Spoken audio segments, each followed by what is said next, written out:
Praise the lord. దేవుని నామానికి మహిమ కలుగును గాక. సత్క్రియలను శ్రద్ధగా చేయుటకు నేర్చుకొనవలెను. అవును, అపోస్తులైన పౌలు తీతు పత్రికలో రాస్తూ ఉంటున్నాడు, సత్క్రియలను మనము చేయాలి. ఏ సత్క్రియలు అంటే దేవునికి ఇష్టమైన కార్యాలను చేయడము సత్క్రియలు, మంచి క్రియలు. మనం చేసే క్రియలు దేవునికి ఇష్టకరంగా ఉండాలి. ఈరోజు దేవునికి ఇష్టం లేని క్రియలు మనం ఎన్నో చేస్తూ ఉంటున్నాం.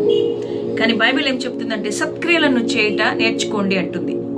అవును, ప్రతి క్రైస్తవుడు కూడా సత్క్రియలను చేయడానికి ఇష్టపడతాడు.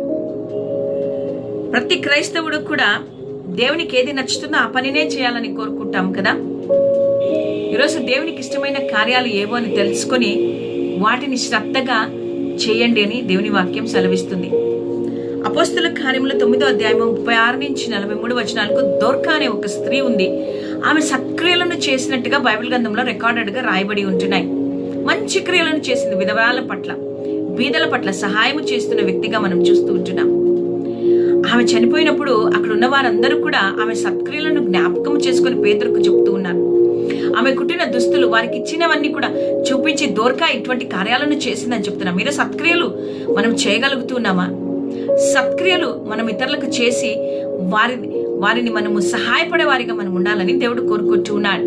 ఈరోజు నా జీవితంలో సత్క్రియలు చేయలేక మనం సమయాన్ని వృధా చేస్తున్నామేమో. దేవుడు మనకి ఇచ్చిన దానిలో, కలిగిన దానిలో మనం ఇతరులకు సహాయం చేయాలి. ఈరోజు మంచి క్రియ ఏది అంటే సత్క్రియ దేవుని సువార్తను ప్రకటించడం.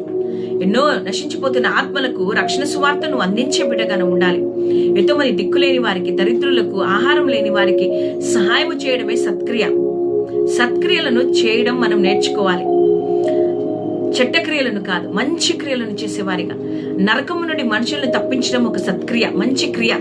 కాబట్టి రక్షణ సువార్త లేని చోటుకు అందించి అనేకులను క్రీస్తు వైపునకు మళ్లించి ఒక మంచి కార్యాన్ని మనము చేసేవారిగా ఉండాలని దేవుడు కోరుకుంటున్నాడు.